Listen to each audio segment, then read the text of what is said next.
네, 서울의대와 서울대병원 교수들이 17일부터 이제 전면 휴진을 하기로 결정했다는 소식. 많은 국민들, 특히 환자와 가족들이 참 이제 걱정할 수밖에 없는 그런 소식이 전해지고 있습니다. 의정 갈등은 더 격화될 가능성도 있어 보입니다. 오늘은 이 커져가는 의료계 파업 확산 우려, 집단 휴진 우려죠. 돌파구는 없겠는지 좀 살펴보는 시간 갖겠습니다. 서울대병원 강희경 비대위원장 모셨습니다. 어서 오십시오, 위원장님. 네, 불러주셔서 감사합니다. 지금 사태를 접하고 이제 이 한가운데서 비대위원장으로 이렇게 헤쳐나가고 계신데 심정이 참 복잡하실 것 같은데요. 네, 잠이 안 옵니다. 지금도 그러니까 환자들 진료하시잖아요. 네, 진료하고 당직도 서고 하고 있습니다. 환자들도 걱정이 많으시죠. 사실은 제 환자분들은 그렇게 많이 걱정하시지는 않습니다. 네. 그래서 빨리 잘 해결하고 돌아오라고 기다리고 있겠다고 해주십니다. 그런데 그 집단 휴진이 17일부터 네. 이렇게 예고가 됐어요. 그러면 이건 어떻게 한다는 뜻입니까? 집단 휴진이라는 게 이제 정규 저희가 외래가 있지 않습니까? 그리고 정규 수술도 있고요. 네. 정규 외래와 정규 수술은 일단 중단. 하지만 응급실이나 중환자실, 입원실 또 지금 치료를 꼭 받아야 하시는 분들, 치료를 미루실 수 없는 분들, 이런 분들의 치료는 중단할 수 없죠. 네. 그래서 정규 외래와 정규 수술을 닫는다는 의미입니다. 교수니까 학생들 강의도 있잖아요. 네, 그렇죠. 네, 그거는 계속. 학생들 강의는 해야죠. 그러니까 진료를 쉰다는 것이죠. 네. 그동안 왜 일주일에 한 번 휴진한다 이런 얘기가 있었는데요. 그것과는 약간 형태가 다른데요. 일주일에 한 번 휴진 가지고는 뭔가 저희가 충분히 이렇게 이건 도저히 안 되겠다라는 얘기를 충분히 드리지 못하고 있는 것 같아서 네. 전체 휴진이라는 것도 끝을 지금 말씀드리지 못하면서 하는 전체 휴진이라는 것을 결정하게 되었었습니다. 그러니까 이제 매일 휴진이고 그렇죠. 무기한 휴진이고. 그렇죠. 끝이 없다는 말씀을 하시니까. 네. 자, 이제 이렇게 되는 건데 그 전면 휴진 결정 과정에 대해서 네네. 이게 좀 대표성이 있는 그 결정이 아니다 이런 반론도 좀 일부에서 나오는 것 같은데요. 네, 이게 저희가 대의원 선거 또는 의협에서 한 것처럼 이렇게 투표를 정식으로 한 것은 아닙니다. 그냥 구글 폼을 통해서 이제 설문조사를 한 거고요. 하지만 그 설문조사 전후에 배경을 충분히 설명하고 설문조사 자체를 이제 서울의대 병원 교수들께만 이제 링크를 보내드리고 하였고요. 그래서 사실은 법적 자문도 받았습니다. 투표를 다시 한번 할 것인가도 고려를 했었는데요.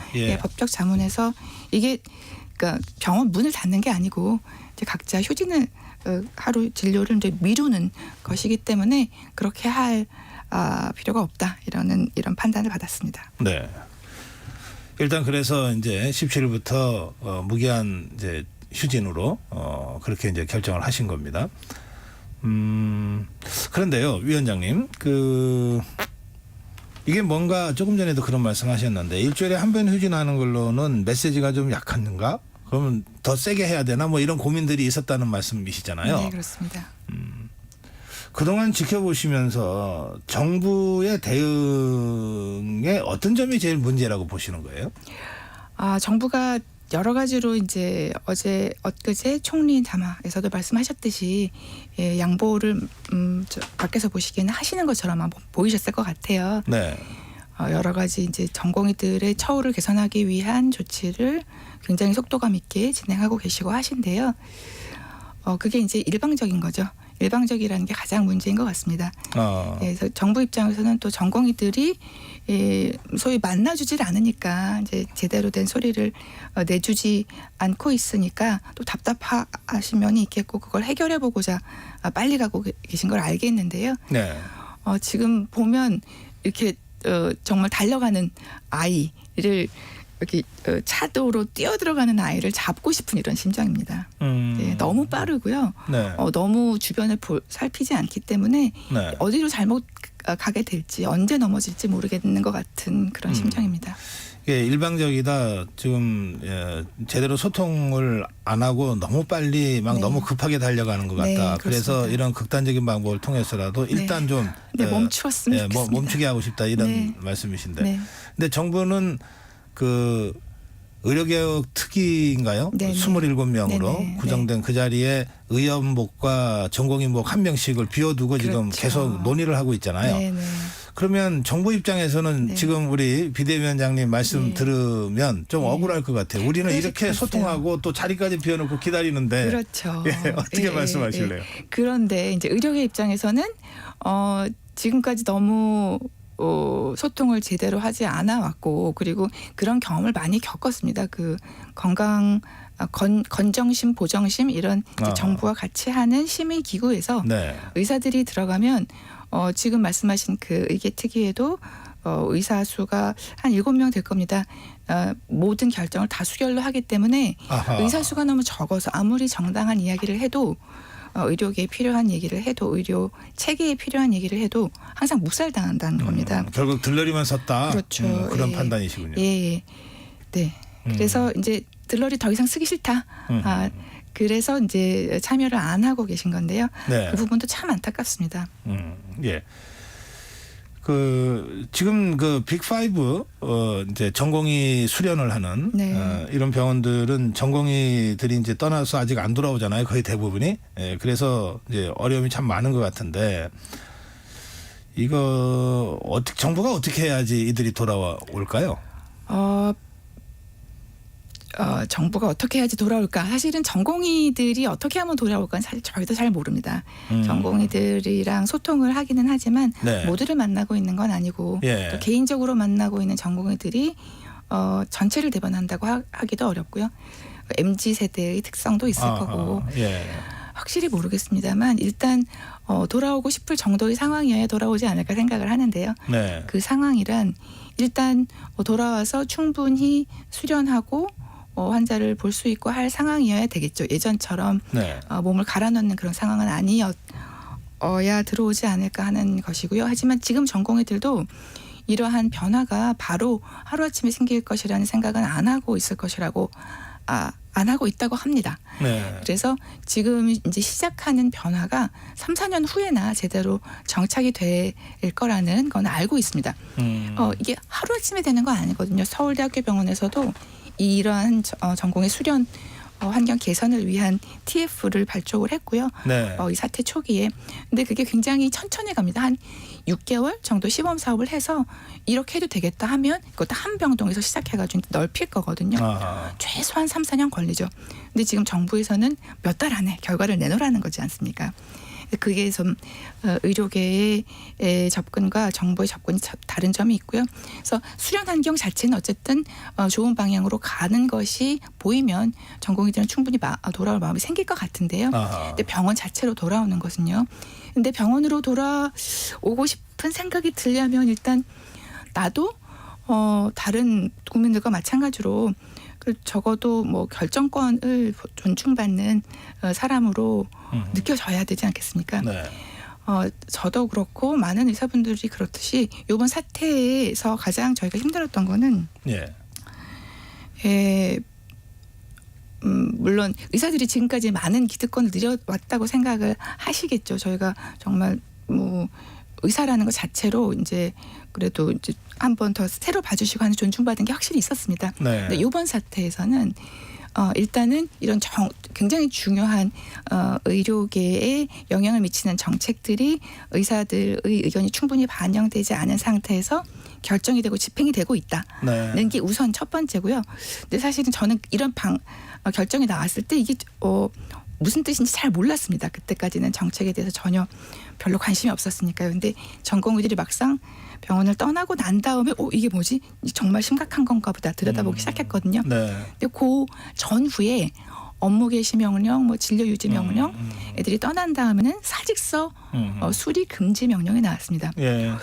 업무 개시 명령 뭐 그리고 진료 유지 명령까지는 뭐 그럴 수 있겠다. 이게 이 사태가 굉장히 정부가 걱정이 되나 보다. 애들이 떠날까 봐. 거기까지는 뭐 괜찮은데요. 떠난 다음에 사직서 수리 처리 금지 명령. 이거는 이제 직업의 자유를 직업 선택의 자유에 대한 근본적인 이제 네. 억압이지 않습니까? 그래서 그게 나온 다음에 저희 첫 번째 반응은 뭐였냐면 화장실은 가도 되나요? 숨을 쉬어도 돼요? 예. 그러니까 햇볕 정책이었으면 좋겠습니다. 그러니까 그 이소부화의 햇볕과 바람, 예, 그 차이인데요. 물론 이제 정부도 이게 뭐 급박하고 하시니까 그렇게 한 건 알겠는데 억누른다고 문제가 해결될 것 같지는 않습니다. 예. 좀 예, 사직서 수리 금지 명령이라는 거 혹시 들어보신 적이 있으신가요? 저는 처음 들어보거든요. 예. 그래서 의사 직종의 특성 때문에 아마 그게 상당한 족쇄가 되는 것 같긴 합니다. 예, 근데 의사만 중요한 직업인가요? 예를 들어서 엊그제 기사 나오기를 군의 허리가 되는 분들이 많이 떠나신다 이런 예, 군 저 중간 간부들이요. 네네네. 예. 그럼 그분들 사직서 수리 금지해야 되지 않나요? 그분들 이 의사들보다 덜 중요한가요? 그런 생각이 들었고요. 이번 사태가 터진 다음에야 이전에 막 정부와 갈등이 있었던 예를 들어 화물연대 네. 이런 분들도 굉장히 억울한 부분이 있었겠구나 우리가 몰랐지만 이런 생각을 하게 됐습니다. 예. 그래서 뭐 정책도 정책이지만 그런 이제 결정권을 보장받지 못한다는 게 가장 힘든 문제인 것 그렇군요. 같습니다. 그 의료계 일각에서는 그래서 이번 사태의 본질과는 달리 이른바 그 의료계를 악마화하는 네. 예, 이런 움직임 때문에 정말 자존감이 상해서 그렇습니다. 뭐 이런 말씀하시는 분들이 꽤 계시던데요. 근데 사실 이제 떠난 전공의들은 한 10,000명 되죠. 네. 근데 의료계가 뭐 14만이라고 이야기하지만 이번에 의협 투표를 봤더니 한 11만 되더라고요. 실제로 활동하시는 분들이 10% 정도인 건데요. 그리고 의료가 좀 특수한 면이 있어서 의사들은 내 환자가 병원에 있어도 집에 갑니다. 당직하는 분이 계셔가지고 인계를 확실히 하고 가거든요. 그래서 그 그러니까 제가 병원을 떠난 순간에는 그 환자는 사실은 제 책임이 아닌 거예요. 제가 잘 알고 있긴 하지만. 그래서 당직 선생님께서 보시고 무슨 문제가 있으면 연락을 해서 이렇게 상의를 해가지고 하지만 제가 그 환자분 곁에 꼭 있을 의무는 없습니다. 사실은. 전공의들이 환자 곁을 떠났다고 이야기를 하시지만 전공의들은 떠날 때 예를 들어 제 환자를 사실은 전공의 선생님들이 봐주고 있었던 거거든요. 저를 도와서. 전공의 선생님들이 저한테 이제 제가 못 받으니까 교수님께서 보세요 하고 인계를 하고 갔어요. 네. 그럼 그들에게는 그 환자를 볼 의미가 없습니다. 환자를 떠난 게 아니고 병원을 떠난 거죠. 직장을 떠난 거예요. 그런데 이제 광고는 의사 선생님 환자 곁으로 돌아오세요. 저는 그날 당직이었는데 나는 뭐지? 나는 의사가 아닌가? 이런 생각을 했었거든요. 환자 곁을 떠난 의사라는 게 정말 가슴이 아팠습니다. 네, 그래요. 그런가 하면 의료계에서 지금 그 의협 중심으로 이제 이미 의대 그 정원이 한 대략 1,500명 정도가 증원된 상태로 이제 그 입시 요강에 반영이 된 상태 아닙니까? 네네. 예, 그런데 여전히 그걸 원점으로 돌려라. 그렇지 않으면 복귀 없다. 이렇게 주장하고 있는 것이 과연 현실적으로 지금 이 시점에 맞는 거냐라고 하는 의문도 있는데 그 점은 비대위원장님 어떻게 생각하시는지? 네, 몇 번 말씀드렸지만 제가 할 수 있는 일, 저희가 할 수 있는 일에 대해서만 이야기하고 싶습니다. 네.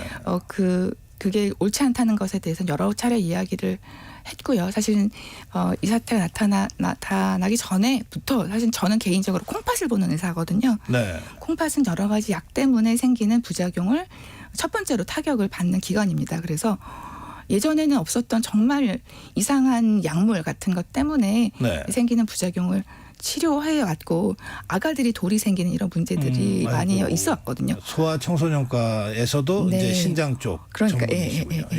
이 너무 이상한 치료가 지금 많은 거예요. 이미 그 얘기는 의사가 너무 많다는 얘기입니다. 먹고 살려면 물론 다른 이유도 있겠지만 그냥 그런 거 안 하고 교과서적인 진료를 하고 그럼에도 불구하고 뭐 먹고 사는데 큰 문제가 없고 이런 정도의 시스템, 이런 정도의 의사면 좋겠는데 지금 정부에서 결정한 의사 수는 지금 너무 많은 거예요. 이미 너무 많은데 제가 느끼기에는.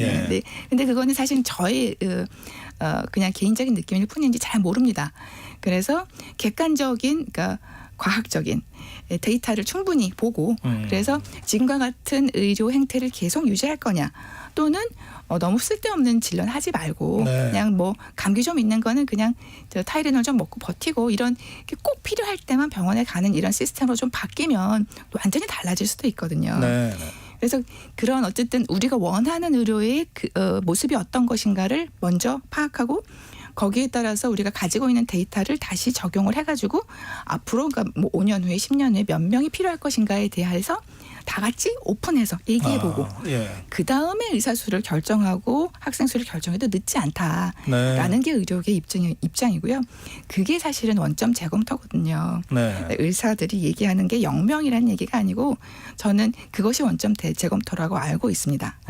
그래서 지난이 아니죠 2025년의 정원에 대해서는 정말 뭐 제대로 했으면 좋겠죠. 근데 시간이 많이 걸리거든요. 저희가 지금 사실은 그 관련한 이제 연구를 서울대 비대위에서 하자 해가지고 네. 데이터를 이제 오늘인가 내일 요청을 할 거예요. 정부에다가 예. 이 데이터를 전부 오픈해가지고 모든 연구자들께 제발 좀 해달라. 우리 코로나 연구 열심히 했듯이. 그래서 적어도 2026년 의대 정원을 확정할 때는 우리 다 데이터를 오픈해가지고 보고 어떤 게 제일 좋겠는지 네. 의논해가지고 결정하자. 이렇게 제안을 드리고 있고요. 2025년에 대해서는 뭐 어쩔 수 없다라고 하시면 또 어쩔 수 없죠. 저희는 그냥 일반 국민인데 힘없는 국민입니다. 뭐 나라님께서 하라고 하시면 어쩌겠습니까? 그렇지만 적어도 교육이 가능한 정상적인 교육이 가능한 숫자여야 되지 않겠습니까? 네. 네, 충북대에서 원래 50명 가르치던 거를 200명으로 늘렸어요. 네. 200명이면 서울대학교 병원만한 병원이 있어야 됩니다. 예, 충북대의 서울대학교 병원, 제주대의 서울대학교 병원 옆에 있으면 물론 좋겠죠.만은 가능할까요? 그런 시설이 먼저 갖춰진 다음에 가르칠 수 있는 학생 수를 늘려야죠. 예. 알겠습니다. 예, 시간이 꽤 많이 흘렀네요. 그런가요? 지금 이 대한의사협회가 18일부터 전면 휴진 총파업 이른바 골기대 이렇게 지금 선언하고 있거든요. 그러면 우리 서울의대 병원이 17일부터 이제 휴진한다고 말씀하셨잖아요. 그럼 같이 하게 됩니까, 의협과? 그것에 대해서는 아직 저희가 17일 휴진을 준비하느라고 네. 논의를 못했습니다. 예, 그래서 결정이 안 됐고요. 근데 시간이 얼마 안 남았으면 네. 저희 입장문을 좀 읽어드려도 될까요? 예, 좋습니다. 예. 저희가 6일에 그러니까 제 질문에 대해서는 네네. 아직 입장 정리가 안 돼 있다 이렇게 안 돼 답변하신 있습니다. 거고, 그렇습니다. 네. 그리고 이제 비대위의 네. 입장문을 지금 네네. 말씀하시죠. 네네. 예. 저희가 지난 6일 날 이제 휴진을 전체 하겠다하고 입장문을 발표를 했는데요.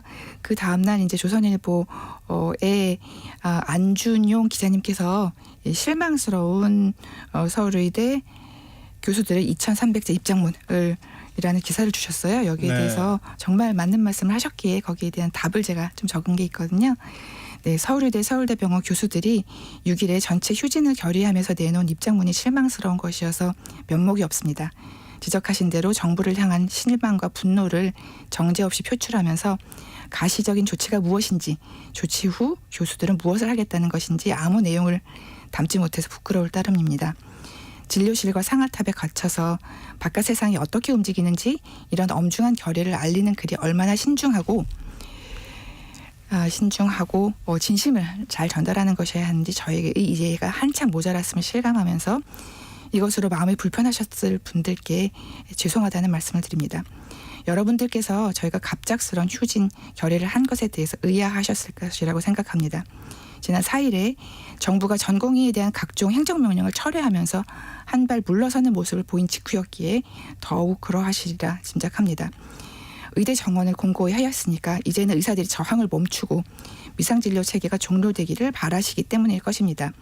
그러나 안타깝게도 병원에서는 달라진 것이 아무것도 없습니다. 달라질 것이라는 희망이 보이지도 않습니다. 진료 공백이 더 커지지 않도록 하기 위해서 사직서 수리 금지 명령 등의 행정 명령을 철회한 정부의 결단에 교수들은 안심하고 기뻐하였습니다만 취소가 아닌 철회는 사직서를 제출하고 병원을 떠난 전공의들이 지난 100여일간 업무 개시 명령에 불응한 현행법 위반의 범법자의 신세로 남겨두는 것이었습니다.